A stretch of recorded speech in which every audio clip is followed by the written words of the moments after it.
here all night. How was our resident psychopath? Is he gone yet? Yeah, soon. By the way, Mom likes you. She thinks you're good for me. Hey, lovely viewers. Welcome to our channel, Grey's Anatomy Official. I know that for literal decades now, Grey's Anatomy has been sort of a punchline among avid TV watchers, and I'm the first to admit that the show isn't perfect. Especially in the later seasons, every character becomes a walking exposition dump. At one point, a female doctor yells about how she understands a patient's botched Brazilian butt lift because it's so hard for women to exist in society, and I wish that was a joke. But in the show's early seasons, showrunner and writer Shonda Rhimes was really cooking with gas. Throughout the series, we follow Dr. Meredith Grey, played by Ellen Pompeo, who begins the show as a lowly surgical intern, albeit with a pedigree, as her mother, Dr. Ellis Grey, was a pioneering general surgeon in her own right. Meredith learns, loves, and loses a farcical amount of loved ones, including fellow doctors, at a Seattle hospital. So if you're intimidated by the sheer number of seasons contained within Grey's Anatomy, where should you start?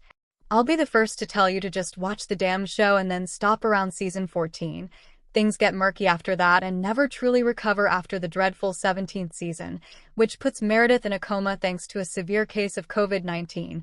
But if you're really desperate, there are 5 episodes you absolutely have to watch to understand why Grey's Anatomy drew in so many viewers and what does make it great. A bit of housekeeping, though. 2 entries on this list are 2-part episodes, which, for any younger readers, used to be a big thing on network TV.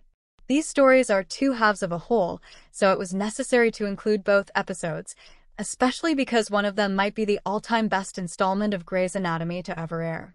So with that said, here are 5 Grey's Anatomy episodes essential for any new or returning fan. I've heard that starting at the very beginning is a very good place to start, and this is definitely true of Grey's Anatomy, which actually has a really great pilot. Soundtracked by songs like Portions for Foxes by Rilo Kiley and Somewhere Only We Know by Keane, the episode opens on Meredith's first day of work as a surgical intern at Seattle Grace Hospital, but there's one big problem. There's a naked guy asleep on her living room floor. After hastily kicking him out, Meredith arrives at work and meets her fellow intern class, Dr. George O'Malley, Dr. Isabel Izzy Stevens, Dr. Alex Karev, and her future best friend Dr. Christina Young, only to discover that the naked guy from her living room floor is Dr. Derek Shepard, the hospital's new chief of neurosurgery. Naturally, Meredith ends up working on Derek's service when a young woman named Katie Bryce, a rhythmic gymnastics champion, arrives by a helicopter while experiencing life-threatening seizures which have no clear cause. As Meredith and Christina vie for the chance to correctly diagnose Katie and scrub in on her presumably groundbreaking surgery, Izzy is stuck performing enemas, Alex establishes himself as sort of a jerk, and George gets chosen to scrub in on an appendectomy with the intimidating chief of cardiothoracic surgery, Dr. Preston Burke. George botches the surgery, earning the nickname 007, License to Kill. We also meet Chief of Surgery Dr. Richard Weber, whose past relationship with Meredith's mother will soon be cause for concern, and the intern's chief resident Dr. Miranda Bailey, who's referred to as the Nazi and tells her interns to memorize 5 rules right off the bat. One is that if you wake her from a nap to tend to a dying patient, said patient better not be dead by the time she gets there, or she will have been woken up for no good reason. Add in the final shot of Meredith visiting her mom Ellis, which reveals that the venerated surgeon is suffering from early-onset Alzheimer's, and you've got a great pilot. Okay, yes, this is the bomb in a body cavity episode, but also give it a chance. It's really fun. At the start of the episode, Meredith refuses to go to work, still reeling from the revelation that Derek has a wife, Kate Walsh's eminently fabulous Dr. Addison Montgomery Shepard, and insisting that she knows she's going to die that day. After Christina talks her out of it, all of the interns get to the hospital and are met by an ambulance containing a man who, it turns out, has unexploded homemade ammunition, specifically a bazooka missile, in his chest.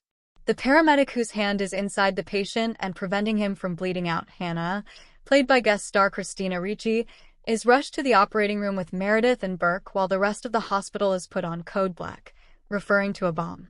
In the midst of all of this, bomb squad leader Dylan Young, played by guest star Kyle Chandler, shows up and starts antagonizing Meredith, who remains certain that she's going to die. Elsewhere in the hospital, an extremely pregnant Bailey is ready to give birth to her first child, only to discover that her husband Tucker Jones got in a car accident rushing to Seattle Grace. While Derek tries to save Tucker's life, Addison tries to convince Bailey to go through with labor, only to find an unlikely ally in George, who gets through to Bailey and helps her through a particularly terrifying childbirth process. Also, Izzy and Alex keep having frantic sex in supply closets, which is its own thing and not really related to anything else. It's the end of the world, and as we know it are, for better and for worse, two defining episodes of Grey's Anatomy that make an astounding whole, and whether you think the show is silly or extraordinary, this two-part episode is a must-watch. To fully understand the one-two punch of Sanctuary and Death and All His Friends, the double-episode finale of Season 6 of Grey's Anatomy, here's a tiny bit of background. At the beginning of the season, another Seattle hospital, Mercy West, merges with Seattle Grace, bringing some new residents into the mix. The four you need to know about now are Dr. Jackson Avery, Dr. April Kepner, Dr. Charles Percy, and Dr. Reed Adamson.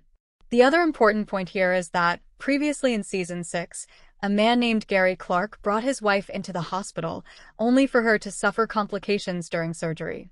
Per her wishes, Derek, Richard, and Meredith's half-sister Dr. Lexi Gray removed her from life support, leading to a lawsuit waged by Gary. Okay, let's get rolling. At the beginning of the episode, Meredith, who's now married to Derek and experiencing some fertility issues, discovers she's newly pregnant. But before she can tell Derek, the hospital enters a lockdown thanks to Gary. As he arrives at the hospital, he asks Reed to direct him to Derek's office, but is rebuffed. She's busy and tells him she's not a tour guide, but a surgeon, and he shoots her in the head.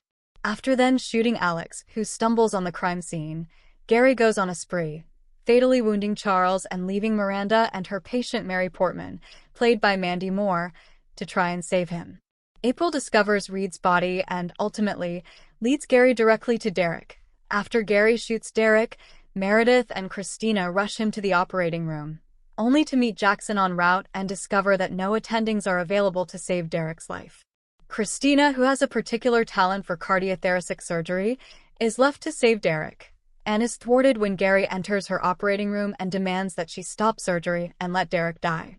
As Meredith begs for Gary to kill her instead and spare Derek, she watches as her husband flatlines on Christina's table, only to realize, when a somewhat mollified Gary leaves the room, that Jackson and Christina had the brilliant idea to unplug Derek's leads and fake his death. Meredith, now experiencing a stress-induced miscarriage, operates on Christina's boyfriend Dr. Owen Hunt, who was shot during the fracas over Derek, and both men are ultimately saved as Gary takes his life with his final bullet. Sanctuary and Death and All His Friends make up the all-time best Grey's Anatomy episode when paired together, and frankly, I'd rank it as one of the best dramatic episodes of TV I've seen, period. Grey's Anatomy is historically weird about writing off major characters.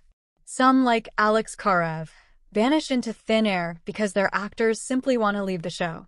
Others, like Kyler Lee's Lexi Gray, T.R. Knight's George O'Malley, and Patrick Dempsey's Dr. Derek Shepherd, are brutally killed. Plane crash, bus crash, car crash, in that order. With that in mind, Sandra Oh's Christina Young got really lucky. By the time Season 10 of Grey's Anatomy rolled around, Christina's story seemed like it was reaching a natural conclusion. After losing the Harper Avery Award, an award for surgical innovation that she was widely expected to win after creating a 3D printed heart conduit for an infant, Christina finds out that because she works at a hospital now owned by the Harper Avery Foundation itself, she can never win the award if she stays there. This entire problem magically resolves itself later on when Meredith wins a Harper Avery, but whatever, we'll get to that momentarily. In the wake of her shocking loss, Christina accepts an invitation to do a presentation about her conduit at a high-end cardiac research hospital in Zurich, only to discover that the doctor who invited her is Preston Burke, her former mentor and fiancé who once left her at the altar. As it turns out, Burke wants to retire and spend more time with his wife and children and simply hand the reins of this massive, groundbreaking, and unbelievably well-funded research hospital to Christina, the only one he trusts to continue his game-changing work. Christina actually accepts this offer in the penultimate episode of Season 10, and in the finale, Fear of the Unknown, she leaves Seattle for Switzerland. Throughout a touching episode that begins with a fake-out, Christina heads to the mall to buy a phone charger, and then there's an explosion at said mall. Christina bids farewell to everyone she loves and even brings her star-in-turn Dr. Shane Ross with her. It's her last moments with Meredith, though, that make this episode a must-watch. After they dance it out one last time, Christina reminds Meredith to not let Derek's professional dreams eclipse her own. He's not the son, Christina tells her best friend. You are. It's a fitting farewell for such a vital character, and truly, the show is never really the same without Christina's presence. I'm not saying Grey's Anatomy was perfect by the time it got to its 14th season, but I am saying that, in its best moments, the show still had the juice, which it proved in its 300th episode, Who Lives, Who Dies, Who Tells Your Story. Creator Shonda Rhimes is a famously huge fan of Hamilton.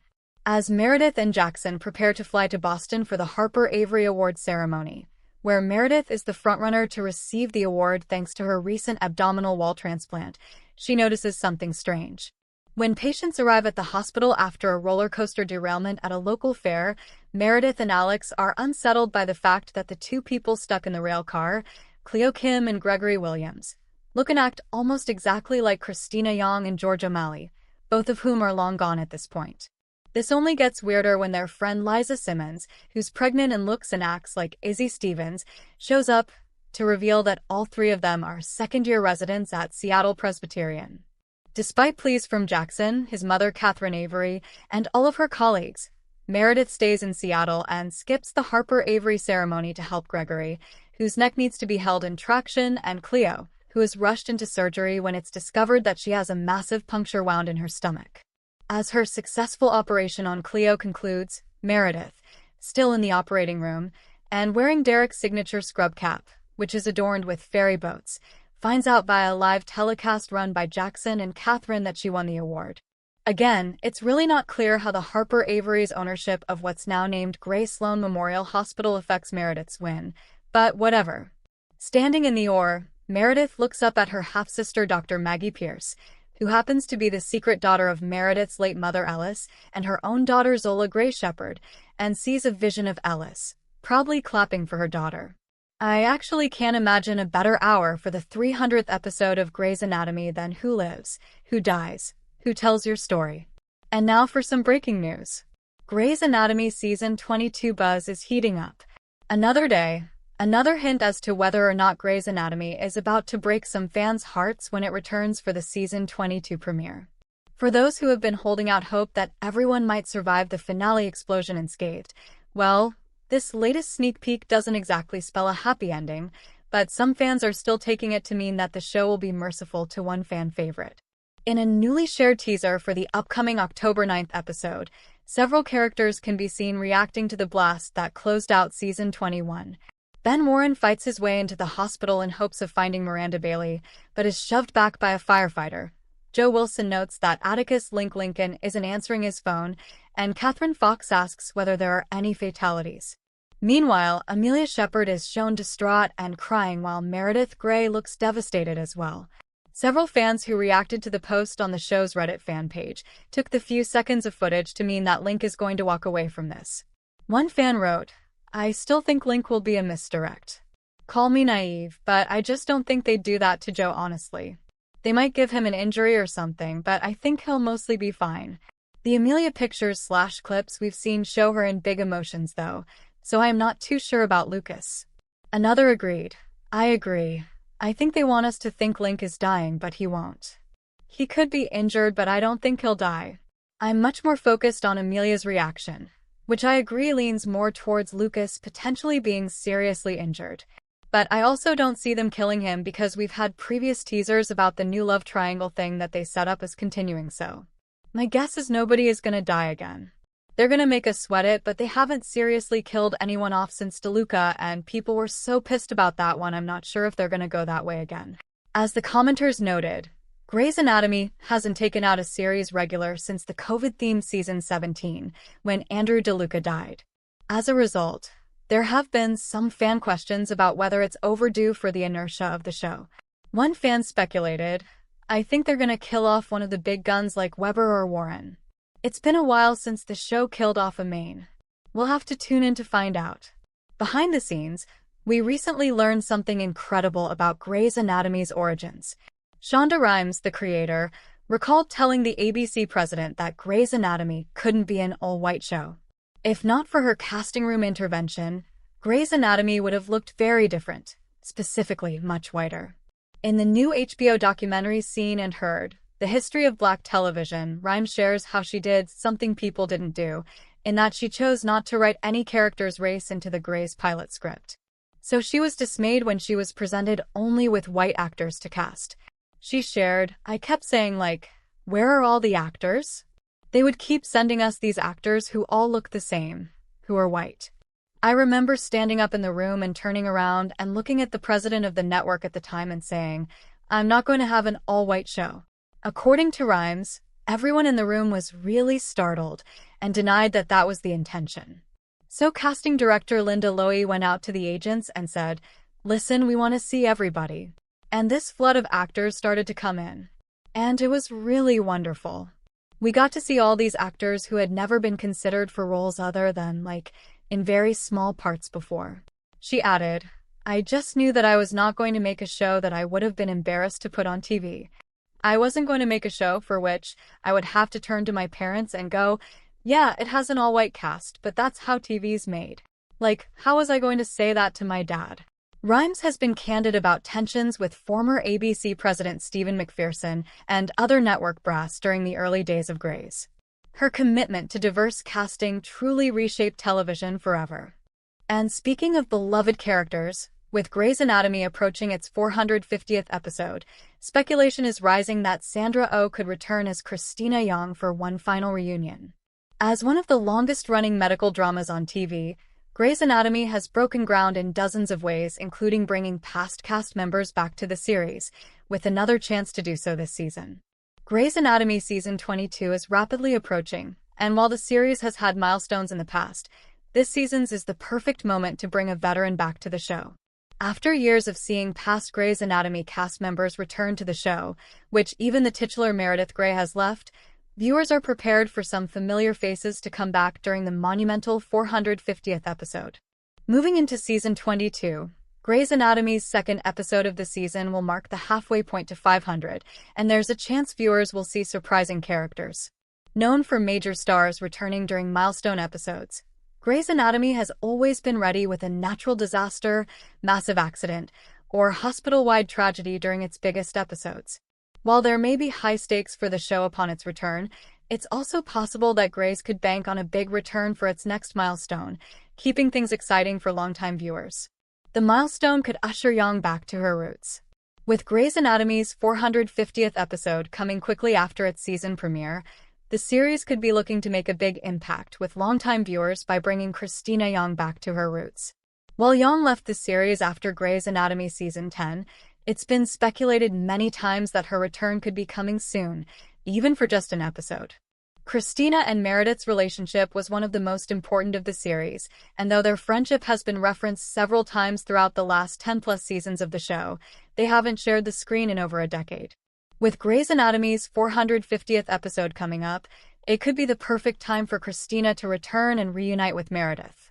With fan favorites having made surprise appearances in the past, including a posthumous Derek Shepherd and Addison Montgomery after years off the show, Grey's Anatomy often has sway with its previous cast members.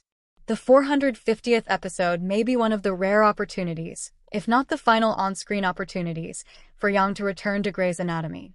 Although Oh has been vocal about feeling like her time on Grey's Anatomy is very much over, it's possible that making a guest appearance wouldn't be out of the question for the actress. With Young being a beloved character, it seems probable that Oh would return for a short appearance if the story worked for her both creatively and logistically. Finally, let's talk about Dr. Jackson Avery himself. Jesse Williams on returning to TV post-Grey's Anatomy with Hotel Costiera and learning Italian for the role. It was a labor of love.